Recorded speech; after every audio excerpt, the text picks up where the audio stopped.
Hey, how you doing? I'm Coach Chris Collins. It's Coach MJ. And we're About That Life podcast, where we're talking AAU basketball, life, and everything in between. We appreciate everybody's support. Keep that coming for us. We're trying to keep getting that good content out. Hit a subscribe, a like, a follow on any platform where podcasts are at, on YouTube. Everything helps. Every little bit helps. Again, I'll keep reiterating. One small click for you is a big help to us, and it helps us, keep thriving and just keep pushing out good content for you guys. Also, I want to mention Dream Scouting. That's the program I'm associated with. If there's basketball players, football players, any sport actually, looking for collegiate potential, collegiate action, please hit me up. Where Dream Scouting's there to help you guys get to that next level. Also, again, want to mention Courtside Basketball will be having a showcase tournament August 22nd and 23rd. Funny enough, I got the director of Courtside right here, so he can tell you more about it himself and kind of his overall plan. But, if you have some pretty good teams that you think can come out here and showcase their talent, potentially show in front of college coaches through media, please bring them out. Other than that, let's get to the show. So today's guest is Olajawan Jones, Coach OJ, as some might call him. Brief history with him. He did not play AAU, but he still played hoop. He played junior college at Siskiyous and college ball at Chico State. He's been directing at Courtside Basketball for the last 6 or 7 months. And we kind of want to, get his deal, again, because we know about the shutdowns. We know COVID has changed life. It's changed a lot of people's lives. But this man and is found a way to try to keep thriving in a system that, a lot of athletes, a lot of youth need. You know what I mean? I think the community needs, quite honestly. You know what I mean? We love sports. We love youth sports. Sports, I read a philosopher that said once, he said, every society, from Roman society, to medieval society, whatever case may be, had its type of arena, its type of, viewing thing that they loved, right? Like the movie Gladiator, that was their thing, the big Gladiator event. Well, youth sports and sports in general is kind of our societies, our civilized societies' view of, competition in the world, and something we can all take part in and feel a part of. And I really admire what OJ's doing, keeping this alive, especially for these kids, and giving guys like me and Mark a job. Because the reality is these kids train and practice and do all this so they can play. If they lose the place to play, lose the place to pay, right? We don't get paid anymore. Like, that's just the reality of it. What the hell I'm doing all this training for if I'm never going to play anywhere? So, big shout out to you and what you're doing. So, appreciate that. Without further ado, Coach OJ. So, man, let's get straight into it. What brought you to SAC, man? What brought you to Placer area? Well, I was getting tired of Chico. Okay, it's a college town, and right. I'm not from there, but right. Like I said, I stayed out there for a little too long. I went to school for 2 years there. Okay. And ended up staying an extra 3 years, and I just didn't like it no more. Just the whole college town thing, and I'm from the city, so Sacramento was the closest spot I felt like. And like I said, I'm from San Diego, but Hey. I didn't want to move back That's home. what I was gonna say. Okay. Yeah, he's What? originally from LA. That's it. I should point San out. Diego.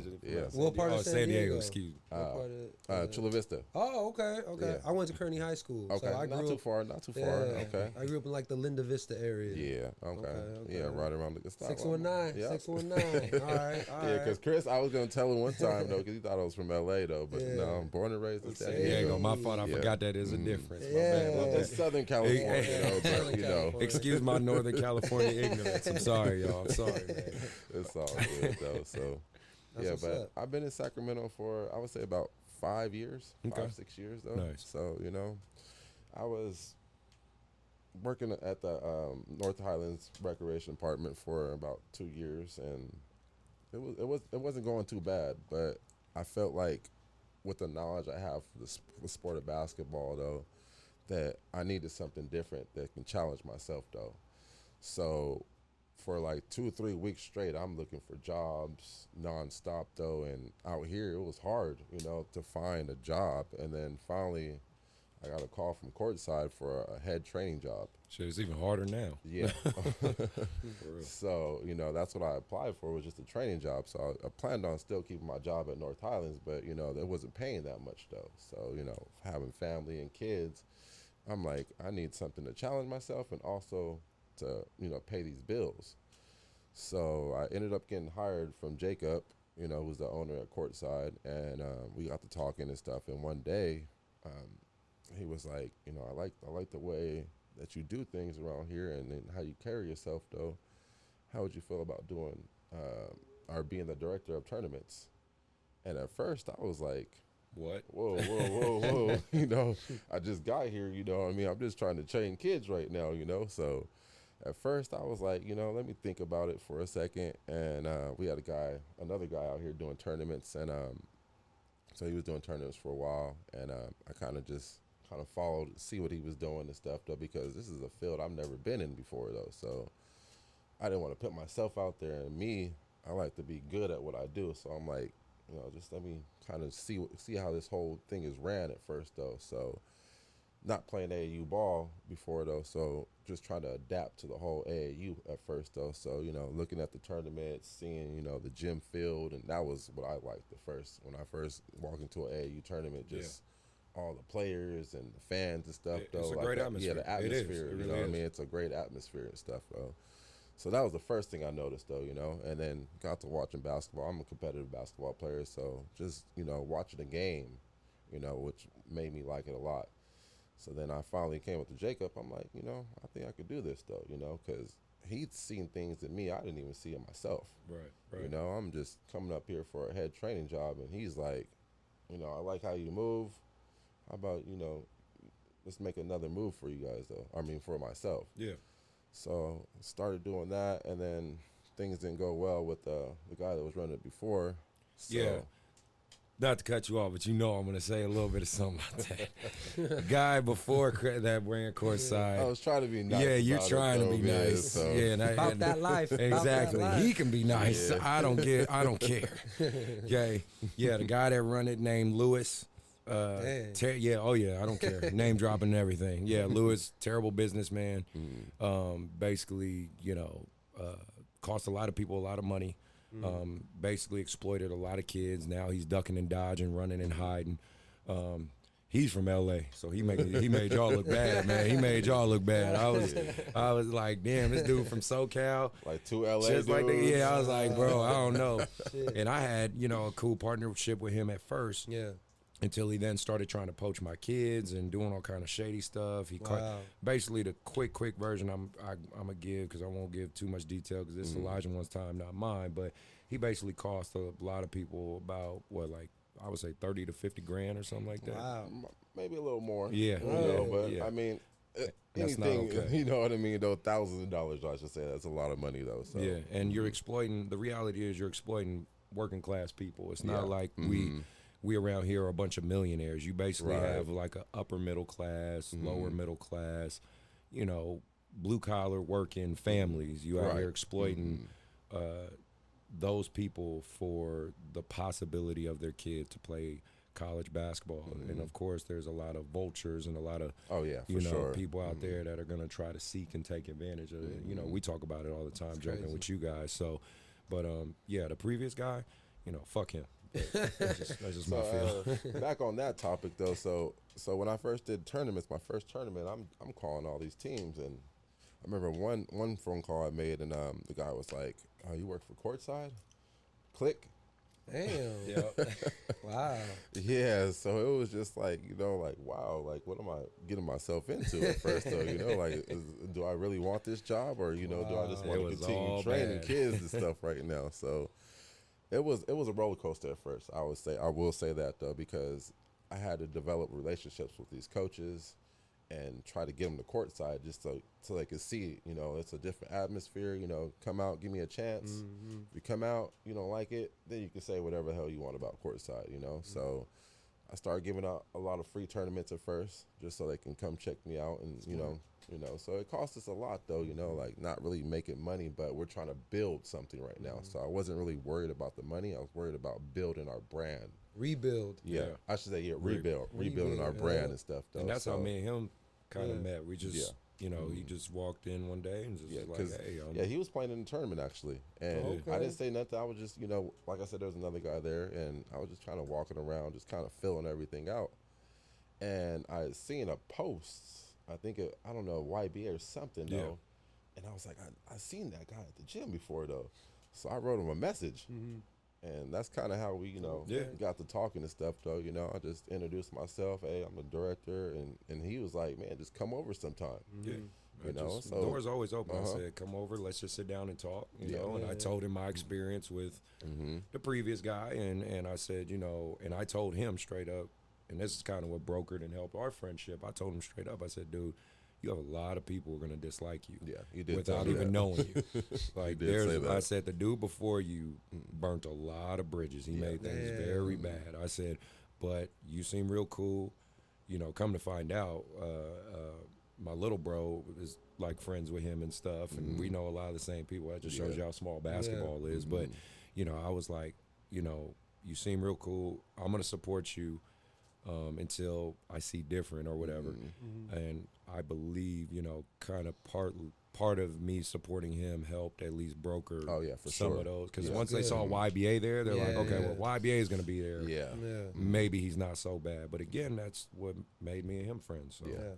And like I said, I appreciate this man a lot, though, because it took for me, I don't usually go out my way to go meet someone or introduce myself like that, so I'm in a whole different thing, so I'm like, let me go over to YBA. I've always heard though YBA and Courtside back and forth though, and my whole thing is I'm new. I don't have no grudges for no one. I'm not gonna hold no grudges, you know what I mean? So I'm gonna start fresh. Like Ted said, he's Switzerland. He's cool with everybody. Yeah, so that's how it is with me. I'm cool with everybody until you rub me the wrong way. And you'll just see a whole different side. You know what I mean? So I'm cool with everybody until, like I said, until you do something to me. So that's pretty much how it is. That's fair. So and I, we've talked personally about it, but I really want you to talk about this just to get your perspective for sure out there, because the reality is with COVID and the way the climate is nowadays, the county doesn't necessarily want you doing this, right? Yes. So, how and why are you guys at Courtside, staying open? Why, what's the motivation? From the start. So March started obviously with the COVID. I think it was like March 19th when we got that, shut down for good. Yeah.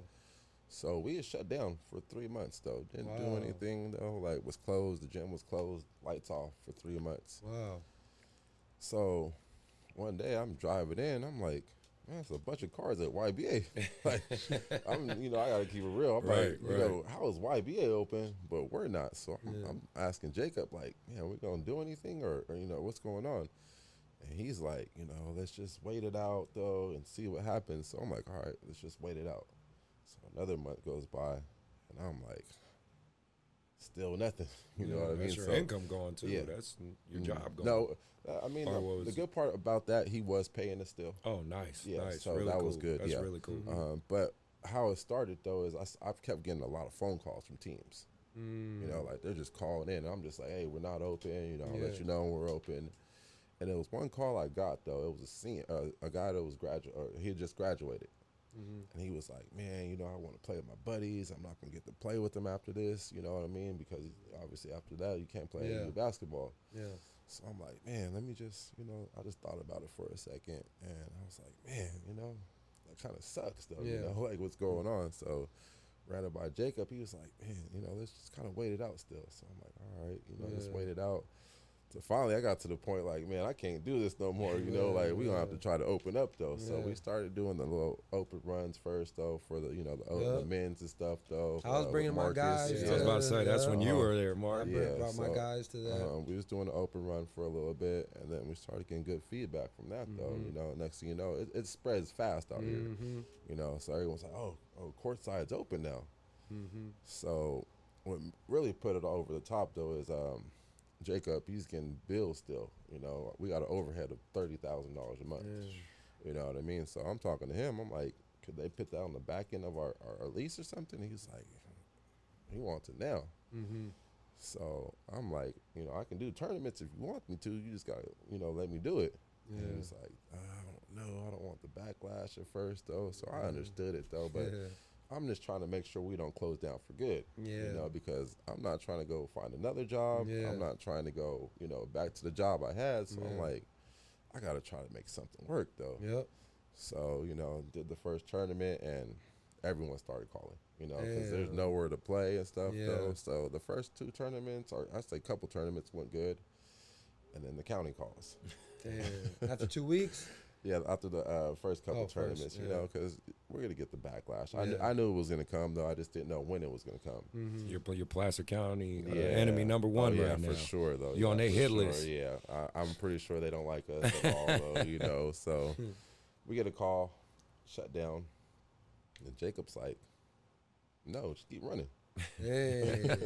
Because he's like, you know, I can stay closed down and still take the risk of losing my business, or I can stay open and, you know, try to keep my business running. Go out swinging. You know what I mean? So I'm like, you know, I'm 100% with you though. You know, if that's what we got to do, let's do it then.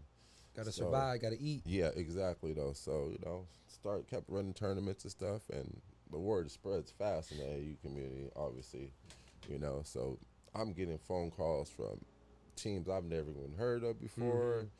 And parents are calling me too. They're like, man, we love what you guys are doing and stuff though. Like, my kid just wants to play basketball. You know, like, I'm tired of seeing him on the computer all day and stuff though. Like, please, you know, thank you for getting him out the house. You know what I mean? So I see the positive side of it, and then I also see the negative side of it though. You know what I mean? Because I respect people how they feel with the whole COVID thing and all that, but like I've been telling people before, if you're sick or if you're scared, like, these events are not for you. You know what I mean? I'm not forcing no one to come in the gym. I'm not putting a gun to no one's head or anything like that, though. Like, so if you want to come to the gym, though, and, I mean, you know the risk that we're taking, if you're for it, then, you know, I don't have a problem with that. So that's pretty much how it's been with the whole tournament stuff, though. Like, I've gotten a lot of positive feedback from it. But like I said, one negative from someone, a call from the county, they just look at that one negative and, you know, take it how they want to take it and stuff, though. So that's what irritates me a lot. But, you know, I can't change that. We've been on the news before.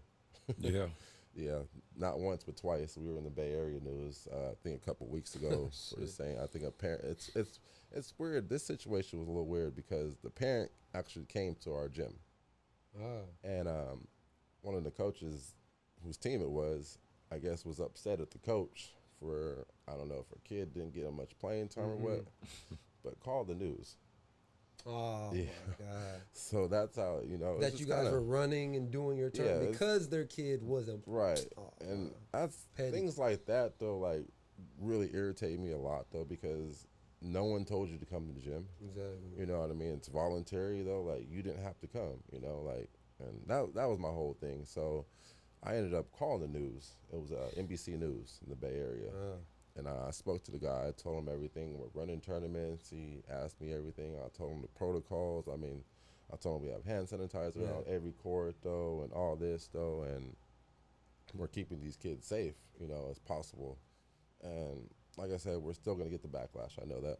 And like actually, shout out to that lady because she just got you more publicity. So that's what Jacob said. A bunch of Bay Area teams literally are coming to your games or his tournaments now. You got Peyton Place and Fresno and all of them. They're like, oh, somebody's running. We don't care. Right.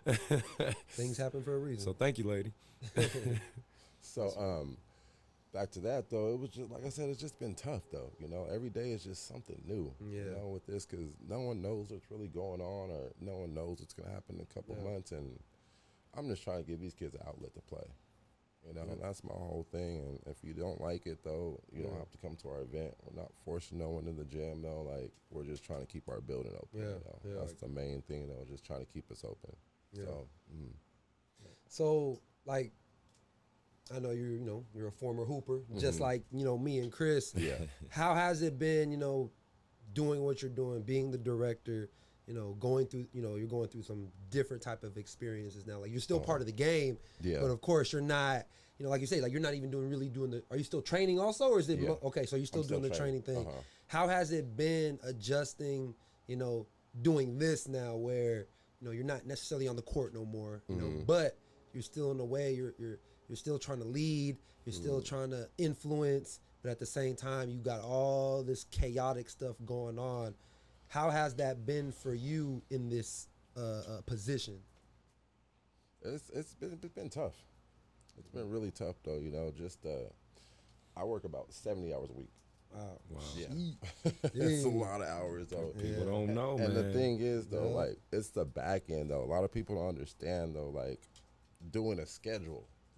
You know what I mean? And then also training kids, like having to wake up the next day and then, you know what I mean? Though, and still deal with all these coaches and all that though. Like, that's the hard part though, like, because a lot of people don't see at home all the work that's put in. You know what I mean? So, like, right now I got coaches calling me because I don't know what's going on at Courtside right now. Well, it's almost done. Just tell them shut up and get through it. So trying to figure it out right now it's crazy though. So you work 24/7 basically, almost. Yeah.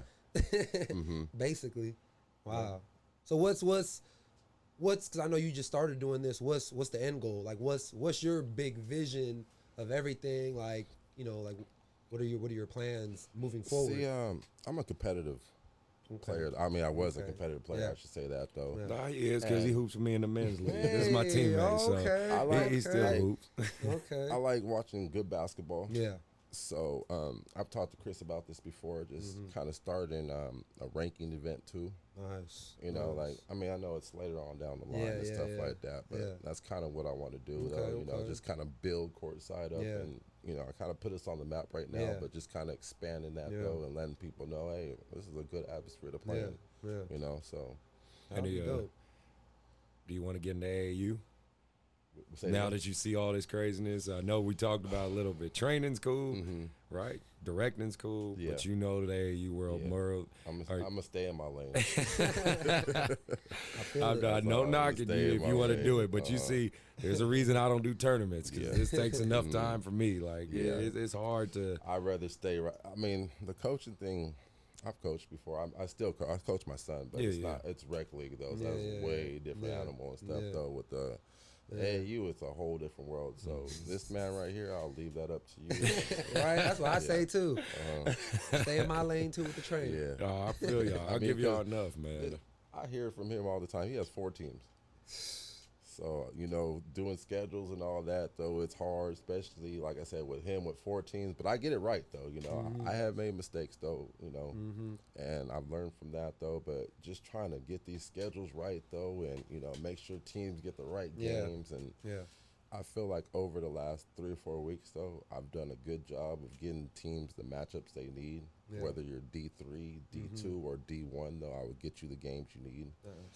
It's been competitive, And I actually like watching basketball. Like, the good thing is Saturday and Sundays. Wednesday and Thursday, I hate those days. Really? Because Wednesday is when I start doing my schedule. And then Thursday morning, I don't know why, like, coaches, I tell them all the time, schedule comes out at 6 p.m. And they text you. I wake up in the morning. Literally at 9, whatever time I wake up, is the schedule ready? Is the schedule ready? Like, so what I've learned to do now is I just ignore it. Yeah. You know what I mean? Because I put the schedule out early before. But when I do that, coaches expect it all the time early. So I just had to realize, though, let me just put it out at 6 o'clock. Yeah. You know what I mean? That way everyone gets at the same time. We don't have to hit me up, hey, is the schedule ready? Because I get so many teams now. And, all these different personalities, it's like my phone, like, does not stop ringing. And, of course, you have all the requests. Because I don't think people realize, and I just know because I've done camps, I've done tournaments a little bit, so I know the behind the scenes. Yes. But when you have 80 to 120 teams, and 60 of them have schedule requests, it's like, what? It's hard. It's like, how you going to make it work? Like, I ain't going to lie, my 16U is kind of needs a set not necessarily a set schedule, but a set day because one of my best players is Mormon, and he doesn't play Sunday. Yeah. So I have to ask him, can you please make sure that team plays Saturday only? I try to tell him anytime. Typically, for the most part, it works, for me. Like I'm like, anytime is fine because I'm here all day anyway. Right.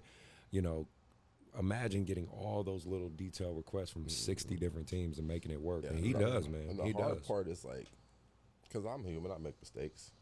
Is when you make a mistake on someone's schedule, you go try to fix that, and then you fix that, and then you have another problem. Yeah. You know what I mean? So it just dominoes and stuff. Yeah. So what I've learned from actually Ken is keep it the same. You know what I mean? Though, like if you make a mistake, though, it's all right though. So you know, it's been tough though. Like because I was used to dealing with like before the COVID, like in 30 to 50 teams. Yeah. You know what I mean? But now I'm getting way too many teams. You know what I mean? It's like double the amount of teams and trying to do the schedule and making sure all their schedule's right. So usually on like Wednesday, I don't go to bed till like 2 or 3 in the morning. Wow. Just double checking, making sure I got everything right. And then sometimes, like I said, I still mess up sometimes, So. But like you said, you're human, man. So for any coaches or directors who listen to this show, because I know a few of you do, understand, give my man a break. He out here working hard for y'all, man. Yes. Team no sleep. Yeah, exactly. For sure.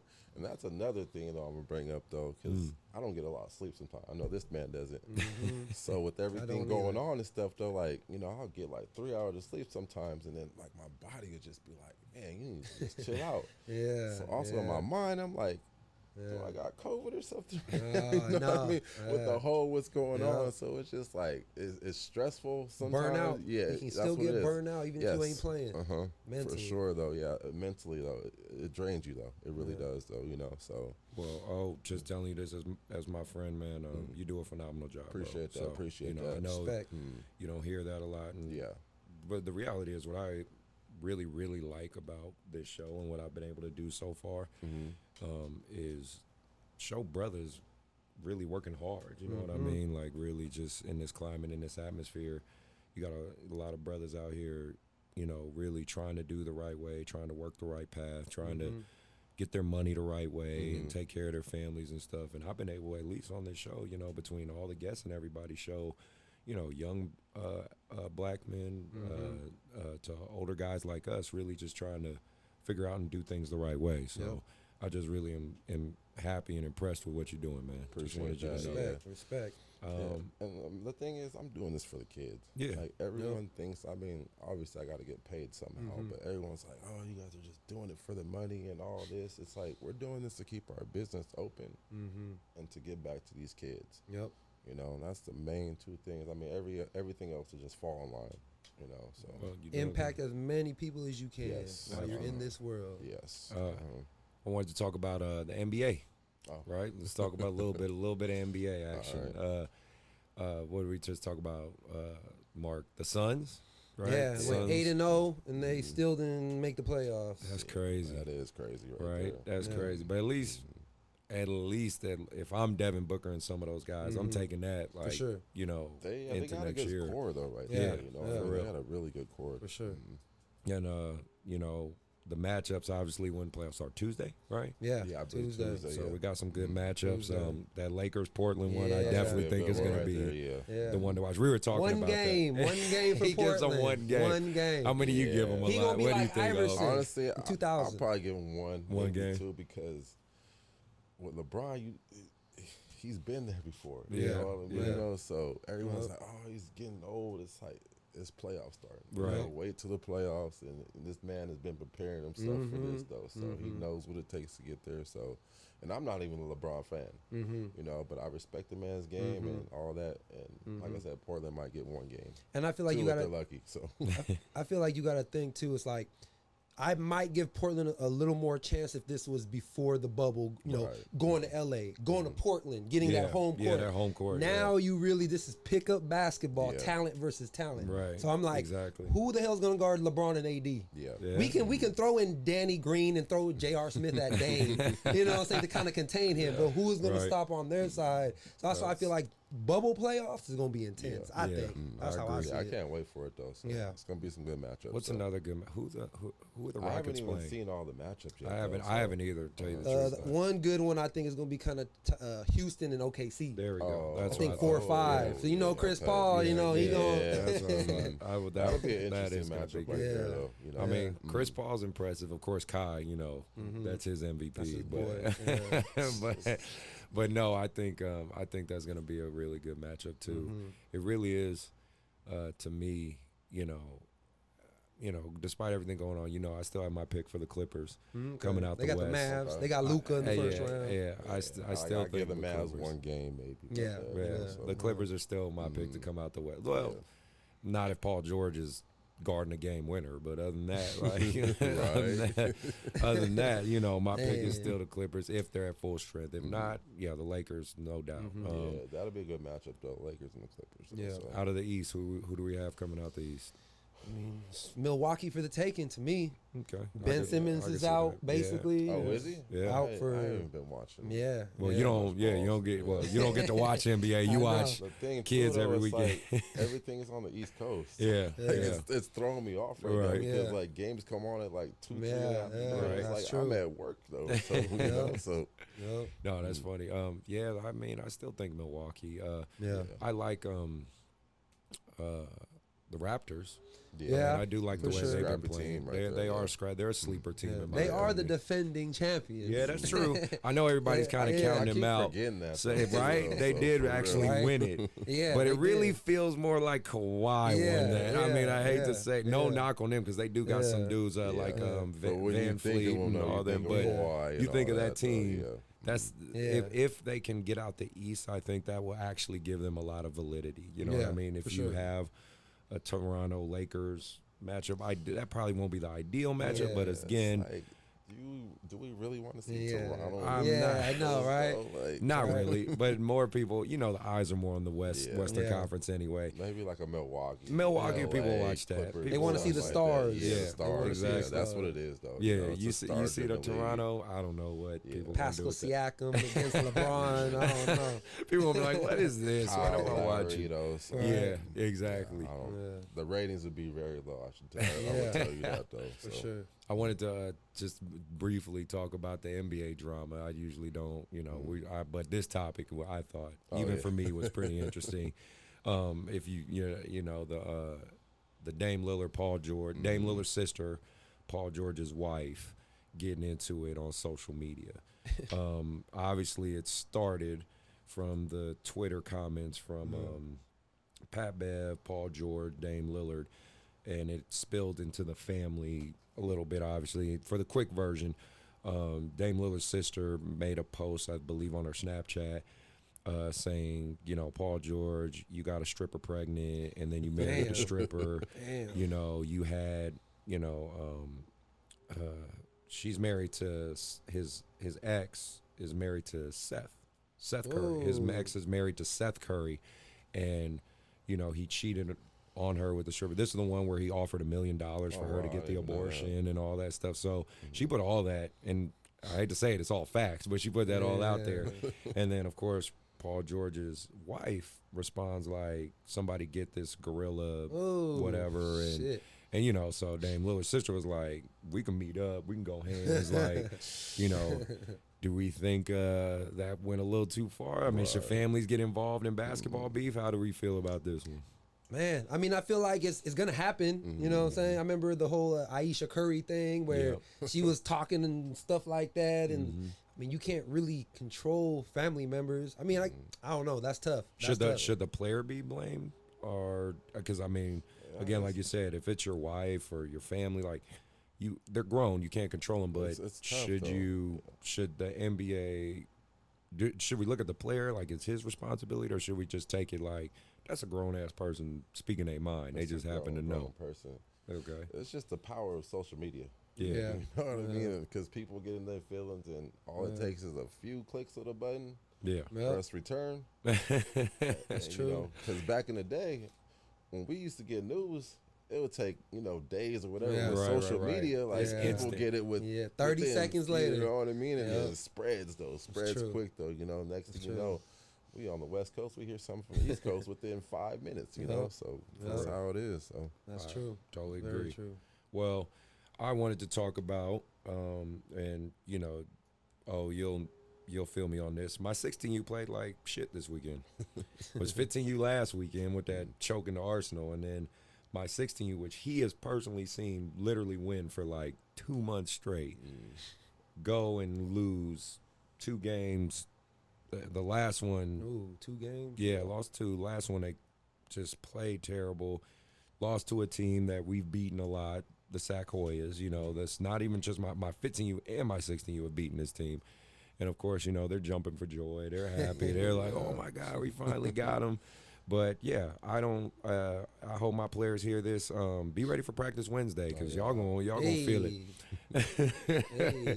But did you catch some of the game, or did you saw? I did. What did you see, like, as a spectator on that one? I think it's because maybe because you guys played them before. I don't know about the first game, but just playing them, knowing that you guys beat them, being that young, you're like, oh man, we about to beat these guys. Yeah, and they were younger than us too. They're a group of they're a group of freshmen. So basically. You know, I think sometimes being too overconfident, you know what I mean? Because they didn't. They just think they was gonna roll over on this team. The other team's just gonna fold. Yeah. But a learning experience from that, you can't take every team lightly. You know, no matter who it is, though. You know, you just got to play hard. You know, from the start to the end. So I think that's what it was. Because I think you guys did play hard at spurts. Yeah, we didn't do it. You know what I mean? Because I think the game got cut to like a 3 or I think it was like 47, 40, something like that. Though. Yeah, like we got it within 3. We got it within 3. But like I said, it's just the spurts. Instead of putting the whole game together, you know, they're playing hard at spurts. Like, oh, we're down by so many. Let's play hard right now instead of from the beginning of the game playing hard, you know, to the end. So, and I think people see my 16U, and you've seen that team, how big they are, how strong they are, the ferocity. You know, I guess it's similar like your Lakers. You know, people just expect them to win. You know what I mean? It's just that and the problem is, I believe they're starting to buy into their own hype. They're just like, oh, we're just gonna win because we're just that team. You know what I mean? So sometimes, you know, it's good to eat some humble pie. Gotta always have a sense of urgency. Right. Always. Let me ask you this question: as a team, do you guys have team goals? I do. I typically do. You know, like that national level kind of, or trying to get to that next level. Yeah. You know what I mean? Is that a team goal you guys have? Or I mean, I have that as a personal goal for my teams. The best way I could put it is it depends on the atmosphere of the team. So let me give you guys kind of a quick scenario. So like my 15U, majority of that team, the core of that team, I've had since they were like 6th grade, 5th, 6th, you know, 7th, 8th grade, and now they're freshmen. And you just saw them play this last weekend, and they look phenomenal, right? That's the type of group I'm going to invest in and really try to push to get on a circuit. I believe I believe my kid Trevor's going to end up being 6'10". I think Cav's going to be 6'9". Wow. My starting point guard Jaden, who's probably my best player right now, he's going to with the braids. With the braids. The black. Like he's probably going to be a 6'4", 6'5" point guard. Like so, this is a team I obviously for future next year or two. I'm like I'm pushing to get him on the circuit. My 16U, don't get me wrong, still chess is good, but the difference is the core guys. A lot of them left. I only really have 2 or 3 core guys from the beginning. So now it's all kind of, not to call them mercenaries because these kids are actually good kids. They sit there and they are loyal to the program and myself and stuff, but it is a little more mercenary-ish. So I have to kind of more deal with things on an individual basis, right, as opposed to a team. Now, I would love to get that team on a circuit, but because they don't have the chemistry and the years together, it's a little harder because you don't really know if that family is going to stick with you. You know, I might invest all this time, all this energy. Like when I get these highlights, it's not free. I'm taking YBA funds to do it. When Simply Basketball makes my highlights, it's not for, you know, I've obviously paid you to do highlights, Mark. Like, you know, that's it. I don't think of it as an expense. It's an investment. I'm investing in these boys. That's you know how I feel about Courtside. Exactly. You know I mean, I'm not looking at the price. I'm just looking at the investment, trying to build something right now. And so for my team, we do have goals, but it really depends on, like, which team it is. Like my 7th grade, who you just saw playing, you know, 8th grade, and they played phenomenal. I'm going to get to them later. That's another group I would invest in because you can see the sparks of, like, they're going to be pretty damn good when they get to high school. You know what I mean? Do you train all these kids too? Or? Most of them, actually, tell you the truth. Most of the kids I end up coaching, I train, so that gives me a great perspective to help them get ready for both. And again, it's like what I talked about on a previous episode. You know, I'm in it for the long game, right? For the long run. Like I get them early. Like you see my 5th grade group. You know, you saw us. We blew 2 teams out today, but you remember when we played like months ago, and you know we got our butts handed to us a few times, but now we're blowing those same teams out. So it really just depends on the investment of the team, in my opinion, on how you evolve them, because AAU is this weird combination of loyal parents, loyal kids, mercenary parents. You don't know. You kind of got to gauge who's what. And once you figure that out, then you can figure out, okay, how I'm going to work with this team. Yeah, I was actually talking to a coach about you probably like a week ago, because I brought up the training part. Yeah. There's a lot of good trainers that are not good coaches. There's a lot of good coaches that are not good trainers. He does a good job at both. And I think that's like a rare talent to see someone that can coach and train, though, because I've tried. It's hard. You know, it's really hard to get these kids to buy in what you want them to do and stuff, and then train them and then coach. Like, it's, you know what I mean? It's very hard to do, though. So, you know, I respect you for that, though. I appreciate it, man. And you have a lot of teams coming from out of town now, right? Yes. I mean, how just kind of so you could talk about, you know, your showcase coming up this weekend. How many teams do you expect maybe to come from out of town?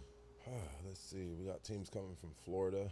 I know I'm probably going to get killed for this, though. They're like, why are you bringing all these teams to Placer County and all this right now, though? So, but like I said, Florida, some teams coming from Las Vegas, some new teams coming from out there, and then I got some teams coming from Oregon. And hopefully 2 teams coming from Arizona. I'm still waiting on some phone calls, though. So I got about 25 teams. Nice. Cool. You know, so all D1 elite teams, though, this week. So good. We'll have some of our next weekend. Well, we'll have some of our elite talent. You know, my 16U and 15U will be there for sure. And I told my boys, you got to get ready, man. You got to get ready. One thing, is he gonna be open Sunday? Because it's pool play on Saturday. Oh yeah. 15U, 16U. Well, you know, my Mormon kid. You know, love you, Aaron, but you can't play. I mean, you just can't play. So how does that work? Because I know Jacob, he has some kids that are Mormon, but some the reality is some. Because like BYU, you know, is famous Mormon school, but they play on Sundays. They have tournaments. There's some who are just going to stick to the, you know, it's like a super Orthodox Jewish person and like more of a relaxed Jewish person. You know what I mean? It's like a super Orthodox Muslim and kind of more of a relaxed Muslim. You know, you have some of the Mormon kids and people that are like, I'm going to stick with not doing anything Sunday. This is my religious belief, and I respect it. I don't, you know, I don't knock it. I respect it. And then you have some kids that are like, you know, I'm going to play. Like you know, I'll don't do anything else the rest of the day, but I'm gonna play. It's very similar. There's actually a couple NFL players who were Mormon. Can't think of them off the top of my head, but there was one in particular someone was talking to me about, and clearly football is played on Sunday. So, but like I said, I didn't know anything until I got to Courtside, because we actually got another kid that plays with us, and he's like 7-day Adventist. That's and that's like the opposite, because if I'm correct though, he can't play until nighttime or something.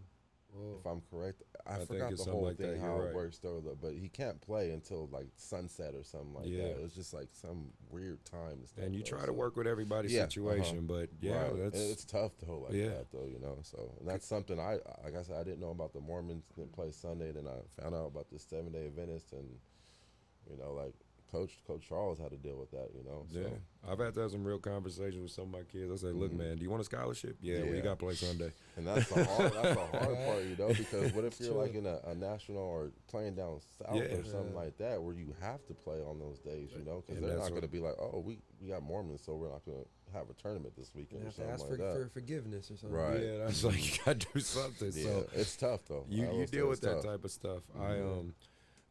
Switching gears, talking about just a little bit of funny stuff. I just wanted to bring this up because my 13U, they listened to the podcast, and I had to give them a shout out. They had a great win against the Chico Avengers. We were down by like 6 or 7, and we got 5-second call. Then we got a steal. One of my guards, Blaine, hits a corner 3, change momentum. We get another steal, attack the basket. Get a layup and one, and we came back and won. We were down by 7 with 1:10 left. Wow. And I'm not even gonna lie to you though. Like, I thought Chico had it. Yeah, right. You 'Cause saw it. It I'm was getting medals ready and stuff. Yeah. I'm like, okay, Chico got this one. Though. yeah, But then I and look we usually back, though, we've beaten them the last few times. Yeah, Again, it's that's been where I back say and we forth. beat them a lot. And you know, in the beginning, Chico used to beat the hell out of my team, Right. and now we're kind of the big brother, and we're kind of beating up on them a lot more and more. But I mean, they were real competitive today, and I try to put you guys in different pools. Though, yeah, that you know, way- we play each other so much. They play so much though. So I'm like, let me put them in one pool. But if both teams win and get to the championship, It is what it I is. can't. Like I said, it is what it is. You know what I mean? So that's and then, what happened today. and then I so. was playing my 7th grade up, so they were actually playing in the 8th grade bracket. So we were playing their 8th graders, and my guys really stepped up. If you saw my 7th grade team, I got some big boys, man. Solid. I love when these kids play up. I hate, like, I've been seeing it a lot lately, is the coaches that have kids playing down. Because my thing is, are you chasing a championship, or are you trying to develop these kids? Because, we're going to talk about that a lot more, too. Yeah, it's just crazy, though, what I've been seeing. I think I actually talked to you about this also, is what I've noticed, a lot of these kids play on 4 or 5 different teams. Yep. Remember we talked about that last episode about kids playing all over. He sees it just like I do. Because I see it all the time. Yeah. I'm like, because I'm looking at kids, I'm like, didn't you just play for a team like last weekend though? Like, you know, They're literally playing like 10 games in and one it day. trickles down like to these coaches allow it though. You know what I mean? It's like, you know, like I don't know if that's the new norm going on right now or what though, but that's what I've been seeing a lot lately. Not with me, because I make it very clear to my kids and parents, if your kids don't come to practice, they can't play. Yeah. And there's too many coaches, in my opinion, that are all like, you know, just, hey, just come play. You know, they just do this pickup, like you said, pickup ball. Yeah.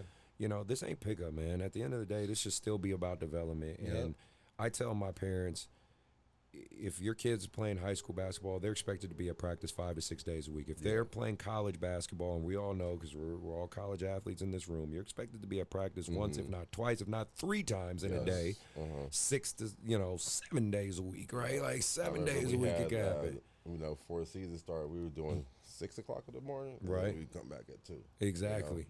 And so it's like, I'm not, and my practices right now are very minimal. We're talking 2 days a week, hour and a half each, right? 3 hours in a week is when I'm asking to have your kid come to practice. And parents are like, oh, we're so busy, I can't. Shut up. And it's not even like my practices are like 4 in the afternoon, 3 in traffic hours. I'm like 7 o'clock at night. Yeah. Like, come on. But see that, then they want their kids to play. Yeah, then exactly. You know what I mean, it's like you want your kid to play, but you don't want them to go to practice though. You know, so it's like you can't have it your way though. So Yeah, you know, and that's why I don't want to get into the whole coaching thing with the rec league. I coach him, that's fine. It's 5 minutes, another 5 come in, that's fine. You know, with the AAU, you gotta pick which players you want to play all the time, and you know the subbing is on the coach, and because me, I'll end up cussing the parent out. You know, so. Shots fired to the parents and the kids that are out here letting these kids play for all over the place. I get one to play basketball, man, but come on, man. Like, you know, you got to have a home base, and that's just my opinion. Respectfully disrespectful. I wanted to talk about kind of what me and you always laugh at and allude to, because you know I just don't care. I'll put myself out there.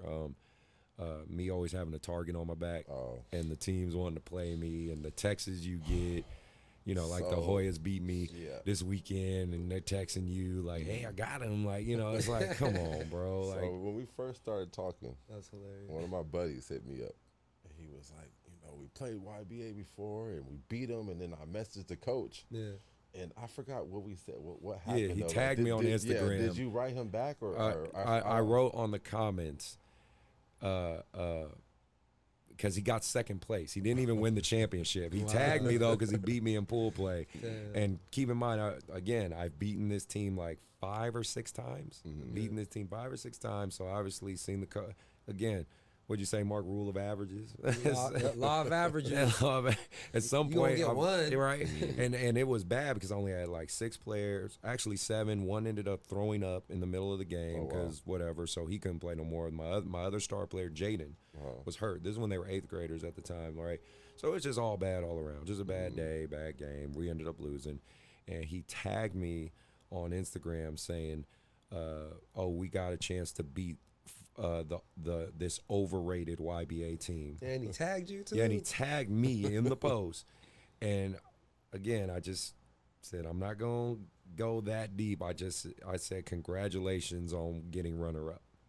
And I left it at that because he didn't even win the championship. Yeah. Then he ends up coming to my gym. I put them against him. Yeah. So I'm like, all right, this might be a good game. So I go into the office, come back out, and it was like a 20-point lead. I'm like, oh my God, I don't want to go down there. So I walk down to the other side. The lead gets up to 30. I'm like, oh my God, though. Like, thank God I didn't put this. Did I put it on the main court?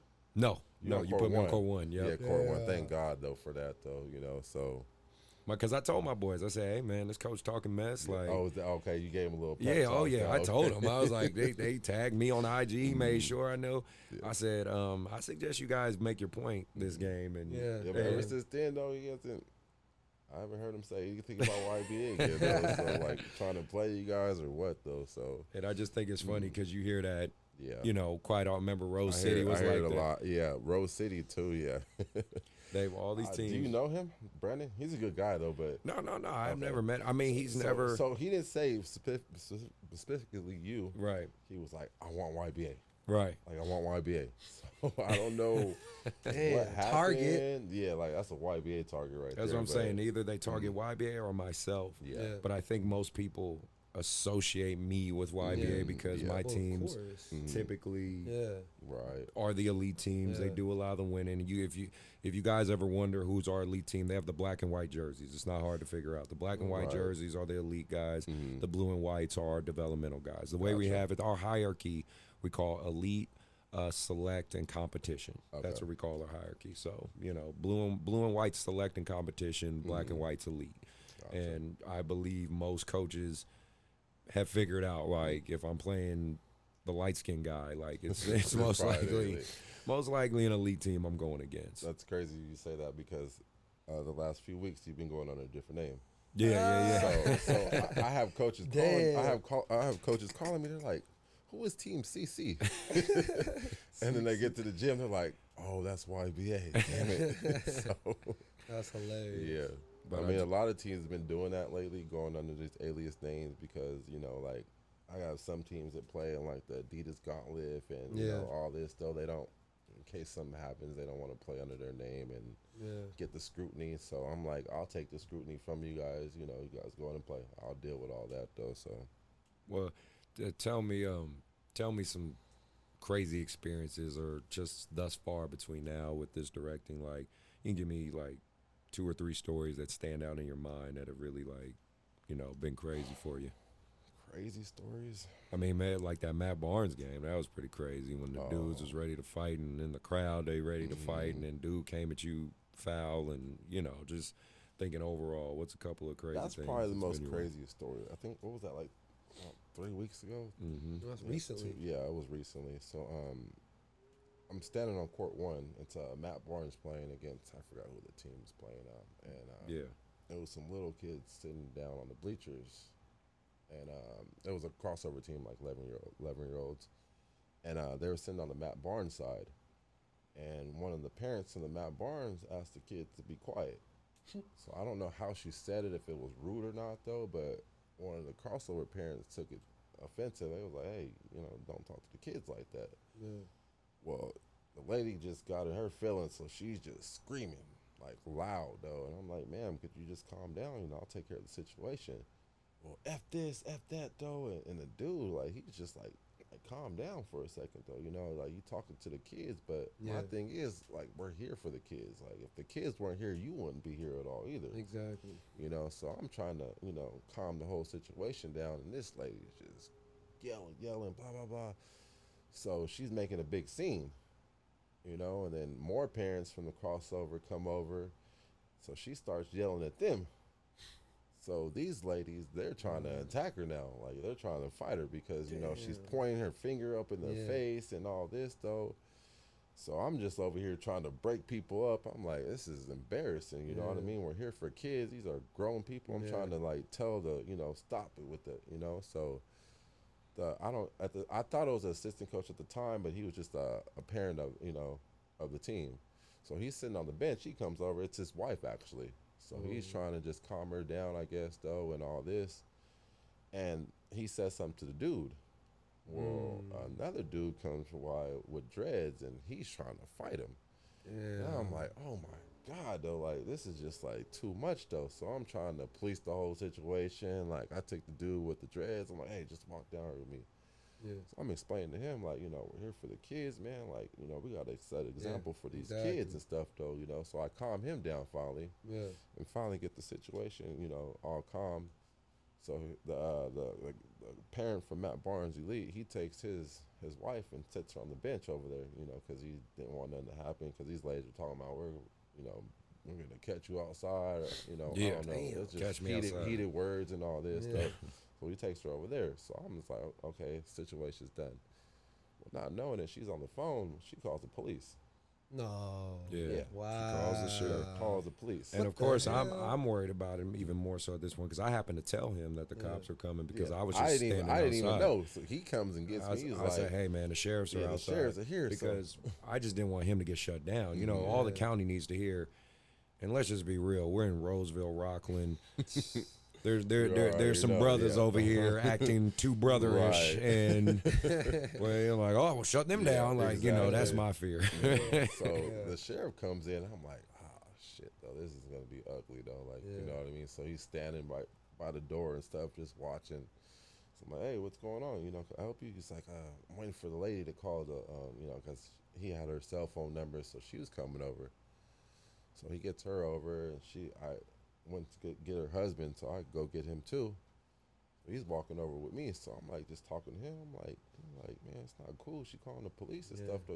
I had it under control. He's like, man, F this, though. My wife was about to get jumped and all this. I'm like, man, your wife wasn't about to get jumped. I had everything under control and stuff, though. Like, I know words were heated, though, but like it died down. Yeah. So he's like, F that, like all this. And I'm like, man, you're going to get me shut down. Like, we're not supposed to be running like that. And I definitely don't want the sheriffs up here. Well, he's like, oh, Hardwood's closed down already. If you guys get shut down, I don't even care. Wow. Yeah. So I'm walking. I just stopped for a second. I just looked at him like, are you serious? Like, you're in the gym. Like, you know what I mean? You didn't have to come. Like, you're in the gym. Though. Like, like your son's playing. Like, you should be happy he's playing. Yeah, exactly. So we're still walking down to the cop and stuff, though, and he's like still saying this. I'm like, man, like, are you serious right now and stuff, though? Yeah. He's like, man, I don't care if you guys get shut down. It don't matter to me. So in my head, I'm just like livid right now. I'm like, man, I just want to punch this man in the face and stuff, though, because he's about to get my whole thing shut down and stuff, though. So I ended up talking to the Matt Barnes Elite coach that night. He called me and apologized because he didn't know what was really going on, and I explained it to him. I'm like, listen up. I don't mind you coming back, but that parent cannot come back in this gym. Yeah. So I haven't seen him since. And me, if you know me, I'm not even that type of person. Yeah. You know what I mean? I'm easy to get along with, though. Like I said, you got to really do something to me to rub me the wrong way and stuff, though. So I'm, like I said, I'm easy to get along with and stuff. So I told him, I'm like, you guys can continue playing, but like I said, I don't want him back in here. Yeah. So he respected it, and I haven't seen that parent since. But like I said, I don't like being like that. Yeah. You know what I mean? I want everyone to come to the gym, enjoy your time here, and, let's just make it about the kids. Don't make no personal issues about, what's going on and stuff like that. And that's how it was, though. So that was an issue. I went home that night, and I talked to my lady. I was like really hot. Damn. And I really don't get mad like that. Yeah. It takes a lot really to get me upset. And that day I was just upset, though. But sheriff didn't do nothing. Like he just was there just to cool. See what was going on with the incident and stuff like that. So thank God nothing happened with that there. So that's good. I mean, funny just mentioning all that. Circling back with the teams and all that, has any teams or coaches or anything, have they ever said why they have so much dislike for YBA? Because I'm always trying to find out. I'm just curious, like, what is it because of what we do? Is it because of just they just can't figure it out? No one's never said nothing personally to me like that. Yeah, and I've never even asked that question. Right. I always hear like, hey, YBA don't like YBA. You know what I mean? Though, so I don't know what it is. I think we're the Duke. I think we're Duke. I feel like we're the Duke of Rockland. They just like and coincidentally we're Duke colors, so they're just like, we just don't like y'all. The Thugs go to North Carolina. You know what I'm saying? You guys are Duke, so But hey, we wear it, man, because I love competition, and if teams can come at us and want to beat us, hey, I'm all for it. Shit, I don't care. Last thing I was going to ask you guys about before I go into not a good fit was media sites, because obviously more and more media sites are coming to your gym, like Simply Basketball. I've had Mark there with GGT videos, and just more and more. I think you're gonna have Baller TV at your showcase and all that stuff. Baller TV should be there this coming up weekend. Me, I kind of feel like my 16U was playing a little to the highlight reel. They were trying to get highlights instead of playing basketball, and I think that's partly what made us play bad too, because they saw. Shout out to Terrence. He's the director of Simply. A lot of you probably guys don't even know his. Asian dude named Terrence Chin, but you saw him in the Simply, Simply T-shirt. He started Simply, and it's all him. But people see that T-shirt, just like if they saw, not Ball is Life, but there's another one, Overtime. Yeah, but if they saw Overtime shirt, they're like, oh my God, And do y'all think kids play different in front of those cameras? I feel like they do. For sure, you know what I mean? For sure.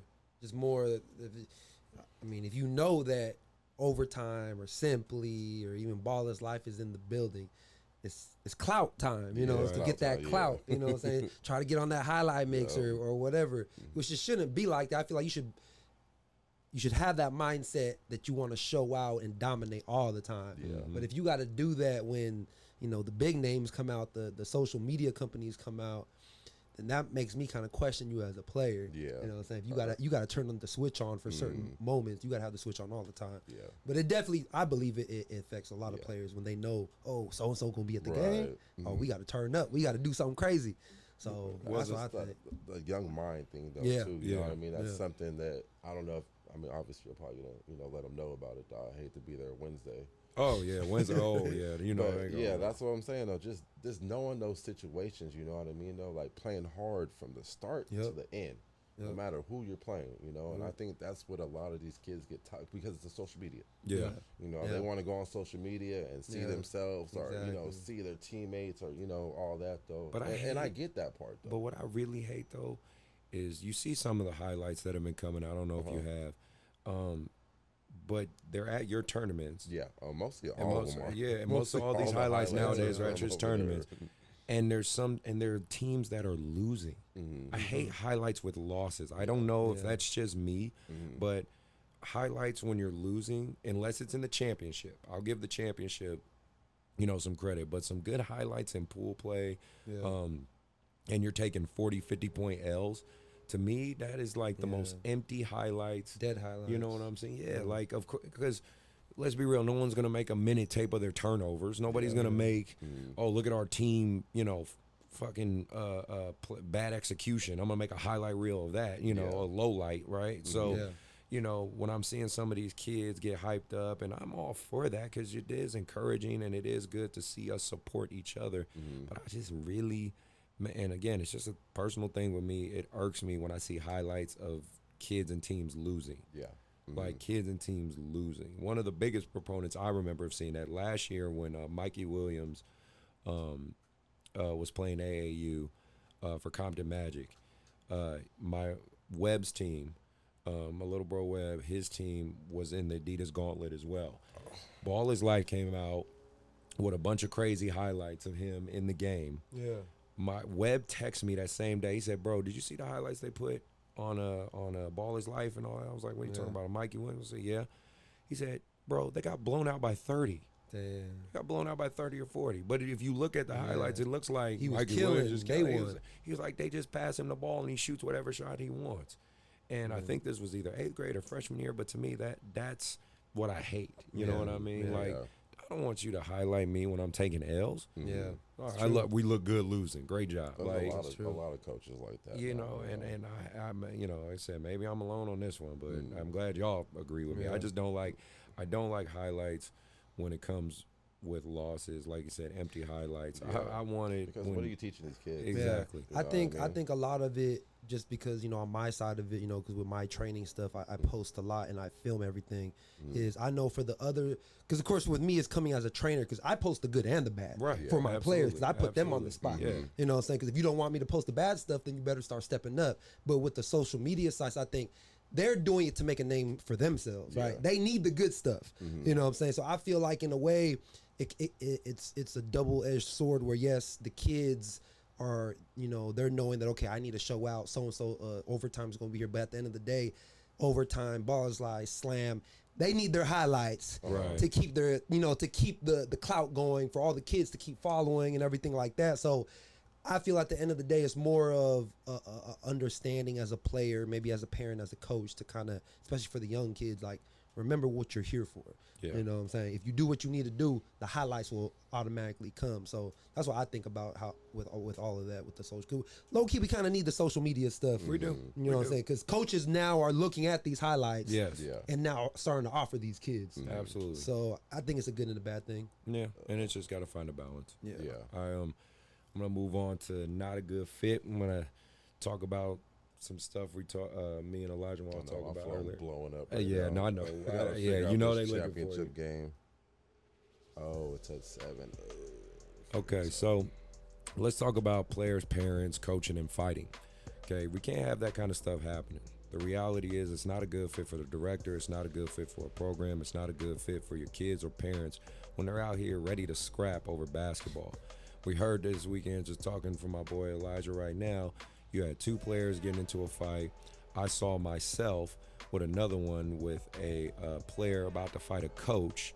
And then I saw, some parents ready to get into it. You got to remember, anybody who's listening, especially with what's going on right now with COVID-19, we are on a microscope. My man is on a microscope. Literally. Any type of fist flying, any type of reason to shut these guys down, you're spoiling it for everybody. Of course, it's heavy competition. It's a heated sport.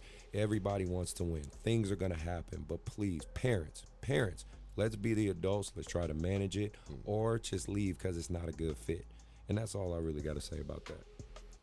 Moving on, I want to talk about, I want to give my team shout outs, because there was a lot of good teams this weekend that I thought, need to be spoken about. First one I want to say is D1 Nevada again. Shout out to them, because following me right now. I know, want me over there. Right, of course, because again, what you do, brother, if you ever hear this, bringing your guys from Vegas, taking the underprivileged youth and trying to do some good stuff for them, taking that 12-hour drive, like, what you're doing tough. is, exactly. What you're doing is a great job, man, and I want to give you a shout out to that. I know some of his guys got into it. They were... my thing with that, I was an inner city kid, and I've talked to him before about everything, and my thing I told him is these kids look up to you.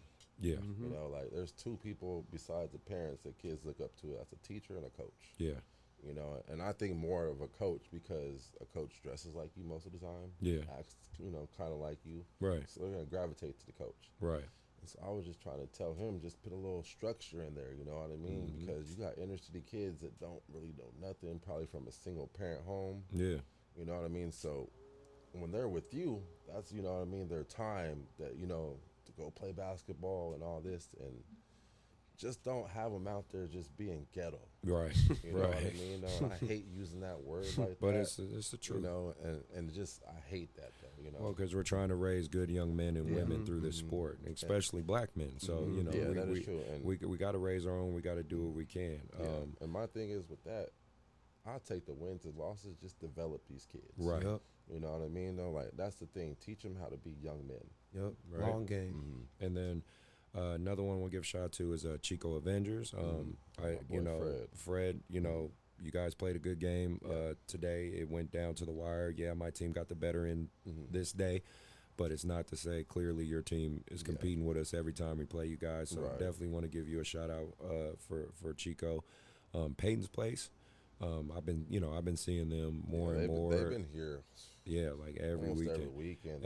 And the coaches have been really cool with me. Really, they we've talked. They know I'm from Oakland, and I know kind of some of their players. that also brings me to my boy Demarche Johnson. Shout out to you. Good kid, really good kid, his son is Shea Johnson. Big tall kid, 6'9", number 11, goes to Salesian, probably going to be D1. Well, not probably. He is going to be D1 somewhere. I played with his dad at Oakland Tech when we were a nationally ranked team. And so, I got a chance to see him and his mom and just talk, because we all went to high school together and stuff. And, Shay, if you hear this, you did a phenomenal job. And, DeMarche Sr., your son is doing a great job, man. So just wanted to give that out there. The other one was College Prep Academy. I thought that was a really good group. That's my boy Brandon Cole, who's the 16U top team coach for West Coast Elite. He is the head coach of the prep school. Yeah. Okay. Yeah, he's the the head coach of the prep school in Rancho, College Prep Academy. Gotcha. So he brought his team there to play.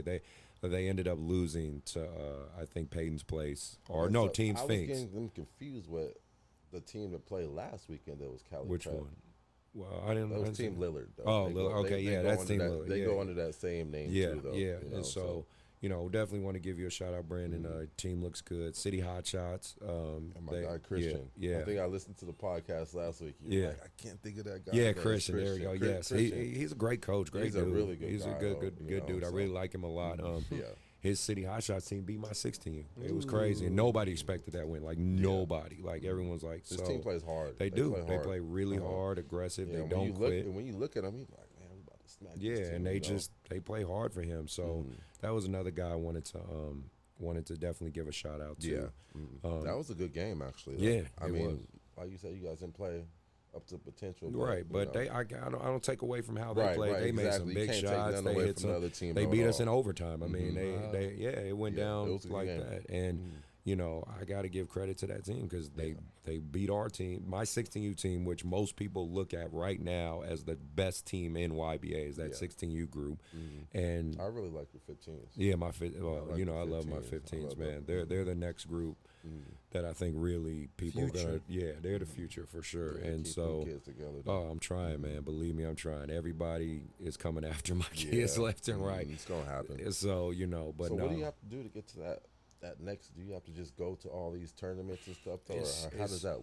That's what I'm trying to figure out with this whole AAU thing, though. Like, how do you get to that next level? The circuit? Yeah, basically any circuit. I mean, because I've heard teams say that, well, we're on the silver gauntlet, but it's which like is nothing. You're paying a bunch of money to, so there's roughly three ways to get on the circuit, and I'll tell because YBA, we have a Nike contract. I think our contract year is up next year, right? We legitimately have a contract with Nike. So is that tied to the No, let me explain that. No. So there's two levels of Nike contract. We'll just talk about the Nike version.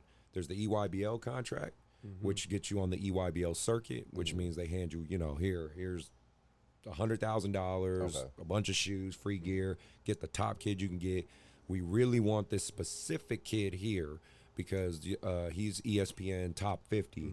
You have to have him on your team. If you don't, you're not getting this check. So you get that kid on your team. You get on the EYBL circuit. Everybody's happy. It's fun. It's kids, college coach. It's the kid. So that's one way, right? The contract we have is right under EYBL. But Nike basically, and that leads to the third way. But let me try to break it down. So what they said to us is, well, you are a team that consistently gets out guys to college, mainly like NAIA, Division II, Division III. Those are the main guys we go to. Obviously, you get like a Kai and stuff who's a D1 point guard, but mainly, D2s, D3s, NAI is where we feed into, JC, right? They say, but you have 40-something teams. That's over 400-something kids wearing Nike. That's how they look at it.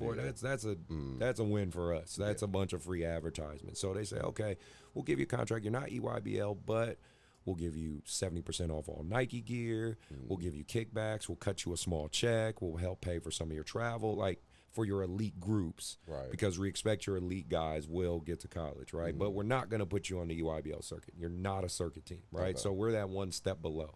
So the first way is get a kid that's top 100 ESPN kid. You get a top 100 kid, they'll put you on a circuit. I don't care if it's Adidas, Under Armour, or Nike. You're going to get on one if you have a top 100 ESPN player in your AAU club. Gotcha. Because those are the kids that D1s want to see. Right. D1s and shoe companies fund AAU straight up, the top level. The second way is you buy your way in. Like you said, you pay for it. You say, so Adidas, and if anybody hears this, I hope you really hear it. Adidas basically said, okay, we're not necessarily going to compete with Nike at the top circuit because everyone knows the EYBL is where it's at ultimately, right? They have Peach Jam, they have all this. They're like, EYBL is where it's at. They said, we can't necessarily simulate that, but we can make a lot of money trying to. So this is what they said. We're going to make what's called the Adidas Silver Gauntlet. We're going to make what's called the Adidas Gold Gauntlet, and we're going to make the Adidas Elite. The Adidas Elite is all the NBA guys' teams. Team Why Not, Team Harden, Marcus Smart Elite, like the NBA guys' teams basically, right? Or the teams that end up with a top 100 kid. Gold and silver, you pay your way in. You say, this is how it works, because they approached us with this. Adidas, I literally was on the phone with Adidas, Under Armour, and Nike at different times. They said, you pay us $25,000 and you can have your team on the gold circuit. Keep in mind, that's $25,000 a year. They're not talking about like, oh, you pay this and you're on it permanently for the next 7 years. They're talking about 25 racks a year, 10 to 25,000 a year. You can put your team on the gold gauntlet. What's going to happen is you're going to play in 5 tournaments. If you win 3 out of those 5 tournaments, you can play on the Adidas Elite Gauntlet. But this is how they catch you. At those tournaments, the Adidas Elite teams are looking at those gold teams to see the best players. And what do you think those elite teams do when they see those best players on the gold? Hey, man, why don't you come over here with my team? It's all free. And the thing with that, though, is like, as a kid, how do you turn that down? Exactly. They say, we're going to put you in front of Calipari, Coach K. We're going to put you in front of the top guys. You're going to travel for free, hotels for free. You're going to get all this free gear, and mom and dad don't have to pay a thing. They're not even going to come on the trip, so you can act a goddamn fool, right? So basically, you just spoon-fed losing one of your players. That's why we say, oh hell no, because then let's say let's just say even our gold kids make it to the elite circuit. I don't have connections with those directors and guys. There's no guarantee they're going to put me in primetime slots. They might have my team playing at 8 p.m. at night on court 76. Damn. You tell me what college is fucking looking at that time. No, prime time is 2 o'clock, 3 o'clock, 4 o'clock on court 1. Court 2 don't you have your best games on court 2? Yes. Exactly. What do you think they do at their arenas? Right? So that's the one way is the second way. Pay your way into the circuits, right? The third way, which is an iffy one, is having a massive program, which is kind of the niche we fall under. If your program has 20 plus teams, they'll at least give you an opportunity. They'll say to you, like what Nike did, okay, we're not going to put you EYBL, but we'll put you under our umbrella because let's just say one of my freshmen become a top ESPN player.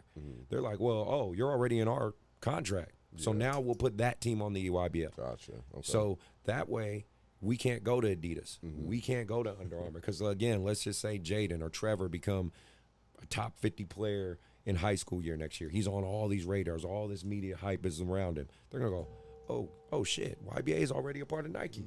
Hey, Chris, your contract's still with us, so we're going to put that team on the EYBL next year. And that's like, cool, great, but keep in mind, Adidas or Under Armour would have called me as well and been like, hey, can we get this kid on the Rise circuit? Can we get this kid on the Under Armour circuit? I'd be like, hell no, I'm signed with Nike. You know what I mean? So that's kind of the 3 ways you can evolve into a circuit program. Obviously, the easiest way is paying for it, but there's no way in hell I'm asking a bunch of working class parents, hey, everybody put in $20,000 so we can make it. You know what I'm saying? Yeah. So with everything we talked about, that brings our show to a close. I wanted to definitely thank you again, Olajawan, for being on the show. Appreciate you guys for having me on here. Though, no problem. I'm glad to get your voice out there. I think what you're doing is amazing work. Appreciate that. But, and keep it up, grinding. man. Yeah, keep grinding. Right, too, man. You know, the haters is out to get me right now. So. Of course. That means you're doing something. Yeah, right. It is, though. You know, I mean, this man right here, I feel like is target on his back. Yeah, So. you want that target. Yeah, you're right. No, but the target's on his back, but he reacts. He's still winning though. So hey, I throw everything at him. Like I literally try to throw everything at this man. So I try to be about that life, right? Yes, sir. Exactly. Mark, you got anything to add? No, I just want to say thank you for being on the show. Appreciate that, man. Definitely They motivated connect, me though, 70 hours a week. Man, you're killing me. So that means I got to work harder. Yeah, it's a grind. No, man. I definitely, again, just wanted to remind people, Courtside will have their showcase. Yes. This weekend. And hey, even if your team's not playing, I suggest you come spectate it because some of these games have really been some great basketball. There'll obviously be media sites there, so shout out to Simply, Baller TV. I think you might have out there, and hey, maybe Baller's Life might be out there. Who knows, man? Who knows, man? Just keep it pushing. Please follow us on social media as well. You have Mark with GGT. You have myself, Hoopstar I Am, also YBA and Phoenix Fitness. A lighter one, Courtside Basketball has their own Instagram as well too. So I suggest reach out to them for teams out there that are looking for tournaments, looking for play. Shout out to Ty behind the camera, working hard as always. If you need any video work, please feel free to reach out to him. I don't think there's anything else I need to add. I just say, hey, keep listening. Hopefully you keep giving us feedback because we're trying to give you great content. And we're going to keep talking to AAU, keep talking about basketball at the grassroots level. I'm very impressed with Elijah's son staying asleep pretty much the whole time. Literally, so, he let this man get back to work. But I think this was a great interview. Glad to have you here, Man, and, appreciate you guys, man, a lot. No problem, man. Give me this platform, so. All right, then we out.